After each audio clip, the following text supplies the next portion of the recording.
हिमाचल प्रदेश के मुख्यमंत्री सुखविंदर सिंह सुक्खू ने बीजेपी पर निशाना साधा है। मुख्यमंत्री ने कहा कि पूर्व भाजपा सरकार ने अपने वक्त की देनदारियां मौजूदा सरकार पर थोपी हैं।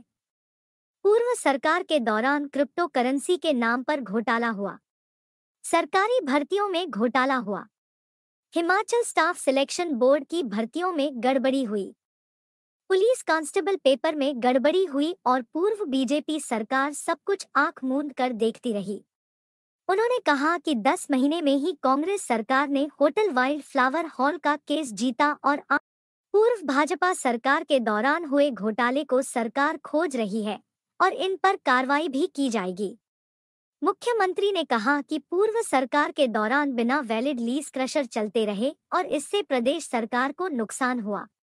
मुख्यमंत्री सुखविंदर सिंह सुक्खू ने पूर्व उद्योग मंत्री बिक्रम सिंह के मानहानि वाले बयान पर कहा कि वह उन पर मानहानि का मुकदमा कर सकते हैं। वे बतौर मुख्यमंत्री तथ्यों पर बात कर रहे हैं। पूर्व सरकारों के दौरान बिना परमिशन के ही क्रशर चलते रहे हैं। मुख्यमंत्री सुखविंदर सिंह सुक्खू ने कहा कि उनकी सरकार लगातार जनहित के काम कर रही है। विपक्ष में बैठी भाजपा सिर्फ सुर्खियां बनाने के लिए बयान देती है।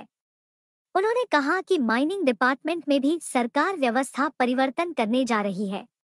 सरकार चाहती है कि इसे हर साल प्रदेश के राजस्व में 400 करोड़ से 500 करोड़ रुपए की कमाई हो।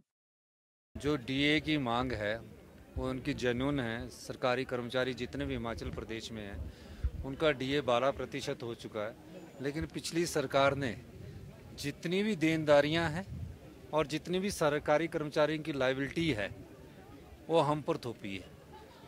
अपने 5 साल में जो अभी 10 महीनों में निकलकर जो मामले आ रहे हैं, जिसमें क्रिप्टो करेंसी का मामला है उस पर कोई गौर नहीं किया गया, जिसमें भर्ती घोटाला जो हमारा सबऑर्डिनेट सिलेक्शन बोर्ड का था उसमें कोई काम नहीं किया गया, पुलिस घोटाले में कोई काम नहीं किया गया। ये सब स्थितियां जो पैदा हुई है ये पिछली सरकार की जो व्यवस्था थी और उनकी जो आंख मूंद करके जो सरकार चलाई उसके कारण हुई। हमारी सरकार बनने के बाद हमने 10 महीने में वाइल्ड फ्लावर का केस जीता, पोस्ट कार्ड 817 का केस जीता, उन बच्चों को हम रोजगार देने जा रहे हैं। और जितने रिजल्ट जो सबऑर्डिनेट सिलेक्शन में जो भ्रष्टाचार हुआ और जिनमें कोई केस नहीं बनता था उनके हमने सब रिजल्ट निकाल दिए। और जो नया चयन योग था, राज्य चयन योग, उसको भी बना दिया गया है। और तकरीबन अब वन विभाग में 2061 भर्तियां शुरू हो गई है, पुलिस में 1200 के करीब भर्तियां शुरू की जा रही है। हमारे पैरामेडिक जो पंप ऑपरेटर्स वगैरह है, पैरा स्टाफ है, उसमें 4500 के करीब भर्तियां की जा रही है। तो हमारी सरकार जो पिछली सरकार की जो घोटाले है उनको भी खोज रही है और जो लोगों के पैसे फंसे उनको भी लोगों तक पहुंचाने का कार्य कर रही है। और पिछली सरकार सिर्फ अखबार में स्टेटमेंट के माध्यम से भ्रामक बयानबाजी कर रही है। चाहे माइनिंग का 100 करोड़ का घोटाला है, उसका वो पता लगा है कि कईयों के पास माइनिंग लीज ही नहीं है, कईयों के पास कंसेंट ऑफ ऑपरेशन नहीं था कि उसको चलाने की जो परमिशन देती है पोल्यूशन डिपार्टमेंट वो ही नहीं था, कईयों का माइनिंग प्लान ही नहीं बना हुआ था। और इस तरह से वो जो घोटाला है वो अभी काफ़ी कुछ निकल रहा है।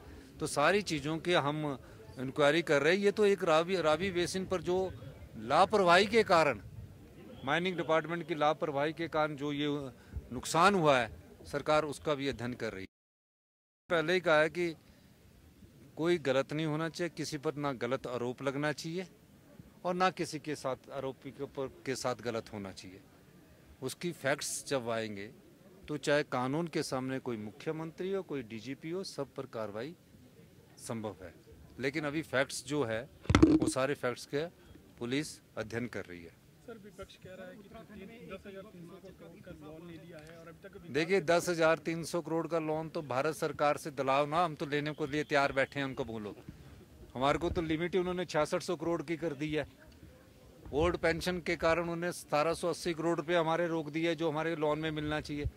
10,000 करोड़ रुपया अगर लोन में इस फाइनेंशियल ईयर में हमने कहा है कि 4400 करोड़ रुपया लोन लिया है और हमारी लिमिट ही सिर्फ 6600 करोड़ रुपया है। मतलब इस हमारी लिमिट ही 6600 करोड़ रुपया, तो 10,000 करोड़ रुपया लोन कहाँ से ले लिया? ये जो हर महीने हम ले रहे हैं तो उसमें 4400 करोड़ रुपया ही अभी तक लोन लिया है। अगर वो 10,000 करोड़ दिलाएंगे तो सरकार उसको लेने के लिए तैयार है। उसमें आप हमारा फाइनेंस मिनिस्टर सीतारमण जी के पास जाइए और हमें दिलाइए। हम तो मांग कर रहे हैं, मैंने तो चिट्ठी भी लिखी है कि दीजिए हमें। सर उत्तराखंड जो टनल है उसमें हिमाचल का भी एक मैं हमारे यहाँ ये है कि वो मंडी का और जो हिमाचल के अलावा जो देश के और भी बेचारे वहाँ टनल में फंसे लोग हैं, श्रमिक है, सुपरवाइजर है, उन सब की सकुशल घर वापसी होनी चाहिए। काफ़ी दिनों से फंसे हुए हैं और मुझे लगता है कि भारत सरकार और SJVNL और जो सड़क बनाने वाले हैं वो मेरे ख्याल आज या कल तक उन सब लोगों को सकुशल घर वापसी ला देंगे। सर इसके अलावा जो विक्रम ठाकुर है उन्होंने कहा है कि तो उसमें उनको करना चाहिए मानहानि का दावा। प्रदेश के मुख्यमंत्री के तौर पर मैं बोल रहा हूँ कि अगर उसकी रॉयल्टी और कोई देखा जाए और जो जिनको क्रशर चलाने की अनुमति नहीं थी उन्होंने कैसे वहाँ क्रशर चला दिए। पोल्यूशन कंट्रोल बोर्ड से ना कोई अनुमति ली गई, माइनिंग प्लान कोई अप्रूव नहीं था तो उन्होंने कैसे क्रशर चला दिए। ये मैं कोई एक ही सरकार की टाइम से नहीं कह रहा हूँ, मैं कह रहा हूँ कि ये पिछले काफ़ी सालों से चला हुआ है। आप और इस सब चीज़ की जानकारी तो हमें अभी पता लगी। और जो क्रशर की जिसकी लीज पूरी है उसमें ऑपरेशंस की उसको परमिशन है, उसमें अगर उसकी लीज पूरी है, उसका माइनिंग प्लान अप्रूव है, तो हमने किसी क्रशर को रोका नहीं है। ये क्रशर हमने जो रोके थे इसमें हमको जब रिपोर्ट्स आई कि बड़ी बड़ी पहाड़ियाँ काट दी गई है और उसकी लीज ही अप्रूव नहीं है, उस आधार पर हमने ये किया था। कार्रवाई भी होगी, पेनल्टी। देखिए अभी तो सब लोगों को हमने कहा है कि अपने कागज पत्र पूरे कीजिए और उस कागज पत्र के आधार पर उद्योग मंत्री आपके जो क्रशर है उसको करेंगे।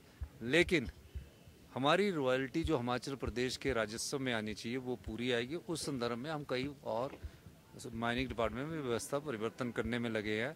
पहले 7 रुपये मीट्रिक टन वो रोड़ी जो थी उसको क्रश किया जाता था, अब हमने पिछले कल ही फैसला किया भी 5 रुपये मीट्रिक टन किया है, तो उससे भी हमारा रेवेन्यू काफ़ी बढ़ेगा।